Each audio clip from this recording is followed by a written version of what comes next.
lived in Singapore and dreamt of being a star, with his very own TV show and chauffeur-driven car. But being cute and furry made stardom rather tough, especially as the only words he knew were woof and ruff. Feeling brave, he folded up his PJs and a flannel, along with some ideas for his Arya Yusho channel. Sneaking into Ling's room, he scrawled a doggy note, then kissed her gently on the cheek and went to get his coat. Scampering through the moonlit street with thoughts of being wealthy, Arya stopped beside a sign and thought, "I'll take a selfie." Pulling out his iPhone, he posed and took a snap, then headed to the airport while squinting at his map. Arya was excited cause he'd never flown before, unless you count that time he slammed a laptop on his paw. And as the plane took off, he thought of A-list hounds and mutts, while trying to squish his nose into a teeny bag of nuts. When Arya got to Hollywoof, he set up several meets, but most of them went wrong because he tinkled on the seats. And even though he tried his best, the top dogs weren't impressed. "We've seen your act before, kid, and look at how you're dressed." With failure after failure, Arya's confidence was shrinking, but then he saw a saxophone, which kind of got him thinking, "I need to learn some new tricks to really make me shine, and then I'll make some videos and post them online." Meanwhile, back in Singapore, Ling found a note, "My dog thinks he'll be famous? Oh, what a silly goat." But suddenly she looked up and saw Arya on the news. He'd become an online superstar with 50 million views. It seems dogs can learn new tricks. Ling thought out loud, and even though she missed her friend, she was also very proud.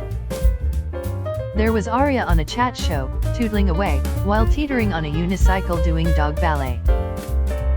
Soon the world was going wild for Arya's jolly tunes. You could even buy a storybook and see him in cartoons. He bought a doggy mansion and a limo and a yacht. He even met the president and partied quite a lot. Other doggies lined up to shake Arya by the paw, and scripts for pet-based movies came tumbling through the door. He'd sit and count his money while lounging on his throne. But when he wasn't working, he'd often be alone. Because he felt so lonely, Arya bought more stuff, but even though he had it all, it was never quite enough.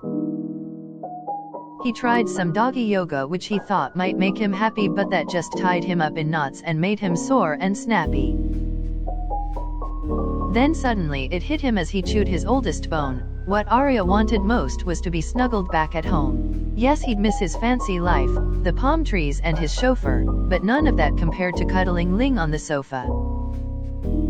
He called off all his concerns and he gave away his things, but all flights home were fully booked, so he clung onto the wings.